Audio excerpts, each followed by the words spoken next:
Welcome back everyone, another huge iPhone 12 leak compilation. Basically everything Apple Pro Max Weinbeck, dude, every time they get together, it's like Apple just gets, the whole entire company gets leaked pretty much. And so shout out to them, they made all those leaks and everything, but they were able to go and give us more information on these newer iPhone 12s. Honestly, a lot of things are weird because it's like a leak will come, then it'll like say this new feature is coming, and then another leak will come saying, okay, that feature is not happening. And now we are saying that potentially the 120Hz refresh rate could come on these new iPhones. So if you guys know what promotion is, pretty much, the iPad since the iPad Pro 2017 has had the ability of having the 120Hz refresh rate on that display on an IPS panel, which is really cool. But Apple has yet to do it on an OLED display. But now that we had the Samsung Galaxy S20 come out, that thing had an OLED display and that was able to do 120Hz. So I can probably tell you for the most part it's probably going to end up happening this year. Maybe, again, like we really don't know, but it could potentially be happening, which is going to be insane. So it's going to be like the Galaxy S20 mixed in with like an iOS experience with an OLED display. Like, it's going to be crazy. So that would be insanely awesome if that were to happen. Now they're also saying there can be new camera improvements as well, which I honestly don't know what they can do with that. Like, the cameras are already so good. What could they possibly do on top of it? I mean,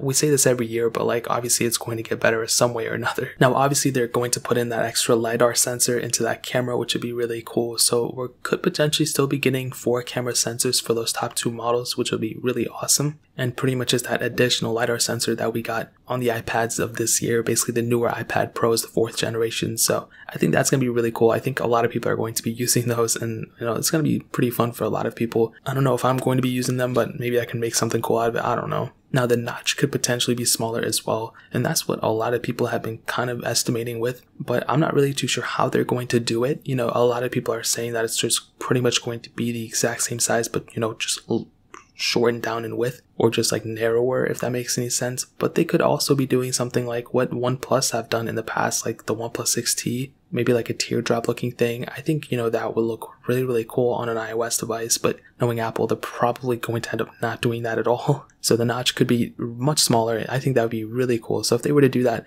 that'd be really, really awesome. That's what a lot of my renders have shown too. So, and because of that, some way, somehow, they're going to make Face ID better by making the notch smaller. We've gotten way more technology since the first release of that iPhone 10, and this will mean that it could just be a better phone overall. And with the Face ID sensor, I mean, that would be some really cool improvements if they were to actually do that. So that would be really awesome for them to do. Now we're still going to be having those 4 models as of now. Maybe they'll switch it up, maybe add 5, we don't know. We should be getting that SE Plus sometime next year too, but the 4 models, the 5.4-inch base model, then 2 6.1-inch models. So the 2 are low-end models, basically the iPhone 11s of next year or this year. They're going to be, the dual camera setups, I still believe, and then the newer cameras will go for basically the newer iPhones. So the 6.1 and 6.7 inch, those 2 top tier models, the $1,000 and $1,100 models, those will be getting those, crazier upgrades for sure, at least I imagine. So these updates are really cool, and I can't wait for these things to actually come out. But my main thing and main gripe is I really hope that the base model storage ends up going up. If they still keep it at that 64 gigs, I think that's going to be pretty weird. Hopefully they do go up to at least like 128. That would be really, really impressive for that base model. So I guess we'll just see what happens, but